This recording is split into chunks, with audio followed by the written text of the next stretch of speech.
जय श्री राधे।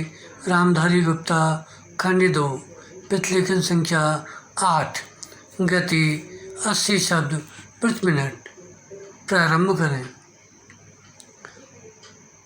महोदय, दूसरे शब्दों में आर्थिक, व्यापारिक, निवेश और तकनीकी कारणों से द्वितीय महायुद्ध के बाद और शीत युद्ध के दौरान एशिया के देशों में पुनः धुंधलापन पैदा हुआ विराम।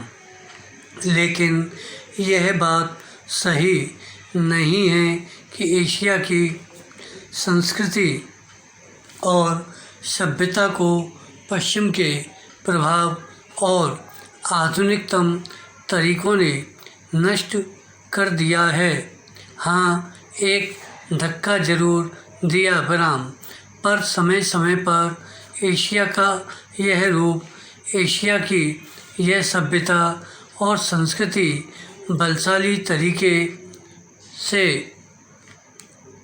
उदयमान होती दिखाई देती है। पंडित जवाहरलाल नेहरू ने 1945 में अपनी पुस्तक डिस्कवरी ऑफ इंडिया में एशिया की पहचान पर लिखा है कि 1000 वर्षों से जब यूरोप अपने अंधकार के युग में था, एशिया ने अपने मनुष्यों की प्रगतिशील आत्मा को प्रभावशाली ढंग से दर्शाया विराम। उन्होंने यह विश्वास भी जताया कि एशिया की संस्कृति और सभ्यता यूरोप की संस्कृति और सभ्यता से अधिक प्राचीन है विराम। आज के दिनों में भी चीन के नेता अपने यहाँ आध्यात्मिक क्रांति की बात करते दिखाई देते हैं और अपने आर्थिक विकास को भी प्रतिबिंबित करते हैं विराम। मलेशिया के प्रधानमंत्री भी बड़े गर्व के साथ मलेशिया के रास्ते की बात करते हैं और आधुनिकता और पारंपरिक संस्कृति के मिश्रण से मलेशिया का विकास करना चाहते हैं विराम।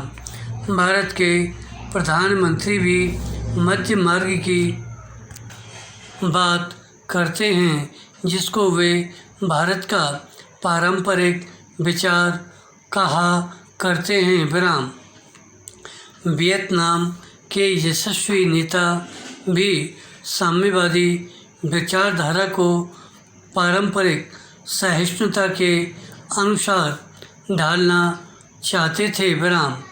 एशिया के इन सब नेताओं की समय समय पर की गई घोषणाओं का वर्तमान संदर्भों में पूरा अर्थ लिया जाना चाहिए, जो एशिया की पहचान को नए सिरे से बनाने में सहायक सिद्ध हो रहा है विराम।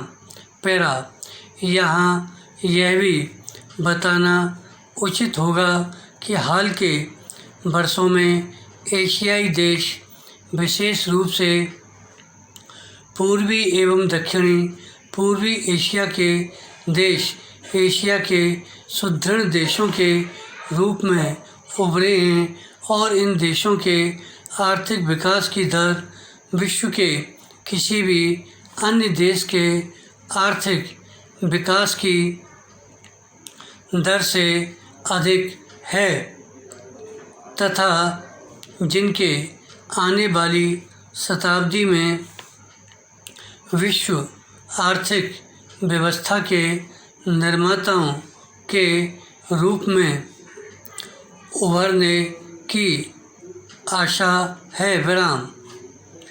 आर्थिक सफलता की इन कहानियों का श्रेय मुख्य रूप से अनुशासित कार्य, किफ़ायत एवं बचत की ऊंची दरों जैसी एशियाई विशेषताओं को जाता है तथा इनसे देशों की जनता के जीवन स्तर में सुधार आया है और एशिया की पुनः खोज जैसा वातावरण बन रहा है। एशिया के देशों में अब आपसी भाईचारे की भावना उभर रही है और इससे ये देश परस्पर निर्भर हो रहे हैं तथा शीत युद्ध के प्रभाव से मुक्त होते जा रहे हैं।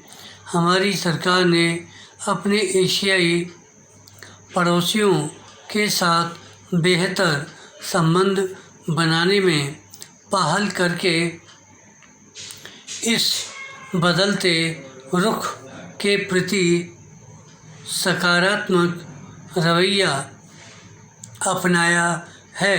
विराम। इन सब प्रश्नों का जवाब आज उपलब्ध नहीं है, लेकिन शनैः शनैः इन प्रश्नों में ही इसके उत्तर मिलेंगे। एशिया अपने इन प्रश्नों के उत्तर में एक नए एशिया को जन्म देगा और अपनी एक नई पहचान बनाएगा। विराम। यूरोप और अमेरिका के आधुनिक औद्योगिक विकास में फ़र्क नज़र आता है। धन्यवाद।